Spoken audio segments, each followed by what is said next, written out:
स्वागत है आपका एमएस क्लासेस में। और दोस्तों आज का जो टॉपिक है वो कुछ इम्पॉर्टेंट क्वेश्चन है जो पहले के एग्जाम में पूछे गए हैं। इससे जो पहले एग्जाम होते हैं उसमें पूछे गए हैं और ये इम्पॉर्टेंट है परीक्षा की दृष्टि से, क्योंकि बोर्ड ने जो लागू किया है शायद आपका जो है एमसीक्यू आएगा 20 प्रश्न, ये माना जाता है। देखिए एग्जाम में क्या होता है, तो इसी के उसको ध्यान में रखते हुए ये जो है लेक्चर आपको बनाया जा रहा है। इसका जो प्रश्न है, प्रकाश संश्लेषण क्रिया का अंतिम उत्पाद है। आपने पढ़ा होगा कि प्रकाश संश्लेषण की जब क्रिया होती है तो उसमें कुछ उत्पाद प्राप्त होता है। अब वह उत्पाद क्या है ये आपको इसमें से टिक करना है, जो इसमें से ऑप्शन दिया गया है। पहला ऑप्शन है प्रोटीन। प्रोटीन का उत्पाद नहीं करता। ये आपको कुछ कंसेप्ट याद होने चाहिए। यदि आपने अपने चैप्टर पर कमांड किया है तो आप बड़ी आसानी से इसका आंसर जो इसका आंसर है वो दे जाएंगे। तो जो इसका दूसरा है वसा, वसा भी आपका नहीं है। और जो इसका राइट आंसर है ये आपका है स्टार्च। आपने पढ़ा होगा स्टार्च जिन्हें कहते हैं मंड, और इसका जो राइट आंसर है स्टार्च हो जाएगा, क्योंकि खनिज लवण तो ये कहां से लेते हैं, मृदा से प्राप्त करते हैं। किसके द्वारा, जाइलम के द्वारा खनिज पदार्थों को कहां तक ले जाया जाता है, जहां प्रकाश संश्लेषण की क्रिया होती है। तो प्रकाश संश्लेषण क्रिया का अंतिम उत्पाद है आपका मंड। तो दोस्तों देखिए जो ये प्रश्न पूछा गया है ये कब पूछा गया, 2011 में पूछा गया था एमसीक्यू में। इसलिए आपको ध्यान रखना है कि जो प्रश्न है वो बोर्ड के द्वारा बनाया गया था, अर्थात ये जो प्रश्न है ये बोर्ड के द्वारा दिया गया था। कब, 2011 के जो सत्र है 2011 उसमें दिया गया था। तो दूसरा जो हमारा है, खनिज लवणों का अवशोषण होता है। आपने पढ़ा होगा कि जो प्रकाश संश्लेषण की जब क्रिया होती है तो उसमें कुछ खनिज लवण की आवश्यकता होती है, जैसे H2O, जल की आवश्यकता होती है और तमाम प्रकार के जो तत्व है उसकी आवश्यकता होती है। तो उसको जो तमाम प्रकार के खनिज लवण है उसको जड़ से, कहां से, जड़ से, अर्थात रूट से शूट तक पहुंचाने के लिए, जड़ से ऊपर जहां प्रकाश संश्लेषण की क्रिया होती है वहां तक पहुंचाने के लिए एक ऊतक पाया जाता है, जो उस खनिज पदार्थ को एक स्थान से दूसरे स्थान पर स्थानांतरित करता है।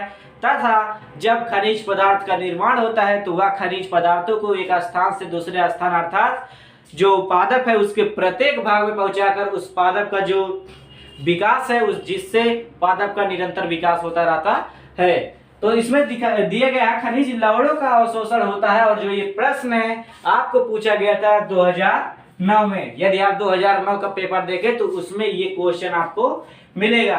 अब सेट नहीं पता है, लेकिन हाँ ये 2009 में पूछा गया है। तो जो इसका ऑप्शन है इस पे हम ध्यान देते हैं। आपको पता होगा कि पादप का जो निचला भाग होता है जिसे कहते हैं जड़, और अंग्रेजी में इसे कहते हैं रूट। तो रूट के द्वारा कुछ उसके शाखाएं निकली होती है, बहुत छोटी छोटी, जो मान लीजिए जैसे बाल के रूप में कुछ निकले होते हैं जो खनिज पदार्थों का अवशोषण करते हैं, जिसे केशिका भी कह सकते हैं। तो इसका जो राइट आंसर होगा जड़ के द्वारा ही, सॉरी इसमें नहीं, जो इसका राइट आंसर होगा जड़, क्योंकि जड़ों के द्वारा ही जल का अवशोषण और खनिज पदार्थों का अवशोषण किया जाता है। पत्तियों के द्वारा नहीं किया जाता है। क्यों, क्योंकि पत्तियां जो होती है ये प्रकाश संश्लेषण की क्रिया में भाग लेती है और ये सूर्य के प्रकाश को अवशोषित करती है। किस लिए, प्रकाश संश्लेषण की क्रिया करने के लिए। इसमें क्लोरोफिल पाया जाता है, जिससे जो पत्ती होती है उसकी जो रंग होती है वो हरा होती है। अर्थात पादप का जो भी भाग हरा है उसमें क्या पाया जाता है, उसमें हरित लवक पाया जाता है। जो तना होता है, ताने तो नहीं, जो तना है वो अवशोषण नहीं कर सकता, क्योंकि जो तना है वह कुछ ऊंचाई तक रहता है और इसमें अवशोषण क्षमता बहुत कम होती है। और इनमें से कोई नहीं। इसका जो जवाब है, जो इसका राइट आंसर है वह है जड़ों द्वारा। तो दोस्तों इसी के साथ चलते हैं तीसरे क्वेश्चन पर। जो तीसरा हमारा क्वेश्चन दिया गया है, पहले हम ध्यान कर लेते हैं कि कब पूछा गया है। सन 2015 में पूछा गया है। सन 2015 में ये क्वेश्चन पूछा गया है। जो क्वेश्चन है, पौधों में प्रकाश संश्लेषण द्वारा भोजन का निर्माण होता है। जो पादप होते हैं उनको प्रकाश संश्लेषण की क्रिया द्वारा क्या निर्माण होता है, भोजन का निर्माण होता है। तो इसमें पूछ रहा है कि पौधों में प्रकाश संश्लेषण द्वारा भोजन का निर्माण कहाँ हो रहा है। जो पौधे में प्रकाश संश्लेषण के द्वारा भोजन का निर्माण कहाँ हो रहा है, तो आपको पता होगा कि जो प्रकाश संश्लेषण होता है पादप के पत्तियों के भाग में होता है, जहाँ पर पत्तियां पाई जाती हैं, क्योंकि इसमें प्रकाश जो सूर्य का प्रकाश है उसको अवशोषित करने की क्षमता पाई जाती है और उसमें तमाम प्रकार के खनिज लवण पाए जाते हैं। किसके द्वारा, जो जाइलम के द्वारा पहुंचे होते हैं।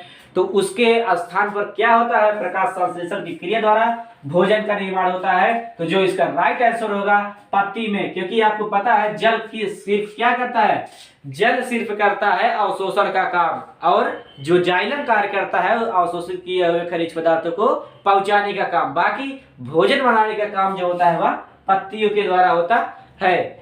तो जो हमारा अब तने के द्वारा हमने आपको इसके पहले वाले में ही बता दिया कि तने के जो अवशोषण क्षमता होती है वो कम होती है, इसलिए तने के जड़ के द्वारा, तने में उपस्थित जड़ के द्वारा किया जाता है क्या, अवशोषण। और फल में फल तो निर्माण होता है। ये तो इसका जो रॉन्ग आंसर है। आपको पता होगा कि जो पादप के द्वारा जो हमें भोज्य पदार्थ मिलते हैं किस रूप में मिलते हैं, जैसे पादप का हम जो फल खाते हैं उसमें पादप द्वारा निर्मित किए गए जो खनिज पदार्थ जो शरीर से उपयोगी जो उपयोगी पदार्थ है हम पादप के फलों के द्वारा उसको अपने शरीर के अंतर्गत लेते हैं। जैसे स्टार्च को फलों के द्वारा हमारे शरीर में जाता है, क्योंकि पादप ने बनाया है और पादप जो है प्रकाश संश्लेषण की क्रिया में भोजन का निर्माण करता है। ठीक, तो हमारा जो अगला क्वेश्चन है, फुफ्फुस धमनियों से अशुद्ध रुधिर चला जाता है। आपको पता होगा कि फुफ्फुस धमनी अर्थात धमनी में शुद्ध रक्त बहता है और जो सिरा होती है उसमें अशुद्ध रक्त बहता है, लेकिन फुफ्फुस धमनियों में अशुद्ध रक्त बहता है और फुफ्फुस सिराओं में शुद्ध रक्त बहता है। आप जो कंफ्यूजन है उसको दूर कर रहे हैं। जो धमनी होती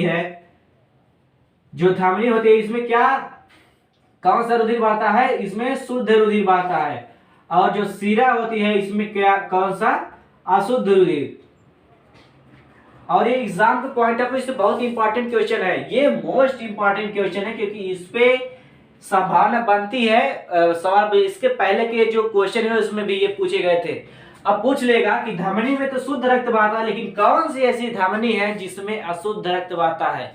आपको पता होगा कि धमनी में शुद्ध रक्त बहता है, लेकिन उसमें पूछेगा कि कौन सी ऐसी धमनी है जिसमें अशुद्ध रक्त बहता है, अर्थात अशुद्ध रुधिर का प्रवाह होता है। तो इसका जो राइट आंसर है वह अशुद्ध रुधिर द्वारा चला जाता है। कहाँ चला जाता है अशुद्ध रुधिर, फेफड़ों में चला जाता है। किस लिए चला जाता है, शुद्ध होने के लिए, क्योंकि डीऑक्सीजनेटेड ब्लड चला जाता है ऑक्सीजनेटेड ब्लड होने के लिए। ठीक, तो इसका जो हृदय है ये रॉन्ग आंसर है, और ये दोनों इनमें से कोई नहीं। ये आपका जो आंसर है वो कौन सा हो जाएगा, फेफड़ों में चला जाता है। फेफड़ों से ऑक्सीजन लेने के बाद डीऑक्सीजनेटेड ब्लड ऑक्सीजनेटेड ब्लड में बदल जाता है, और वह कोशिकाओं में अन्य भागों, शरीर के अन्य भागों में किसके द्वारा, जो धमनियां होती है उसके द्वारा प्रवाह इसका होता रहता है। जो पांचवा क्वेश्चन है, हीमोग्लोबिन महत्वपूर्ण भूमिका निभाता है। आपको पता होगा कि हमारा शरीर जो है वो, हमारे शरीर में हीमोग्लोबिन की मात्रा पाई जाती है। आप ब्लड पढ़े होंगे, रुधिर पढ़े होंगे, इसमें आपको बताया गया होगा कि हीमोग्लोबिन क्या होता है।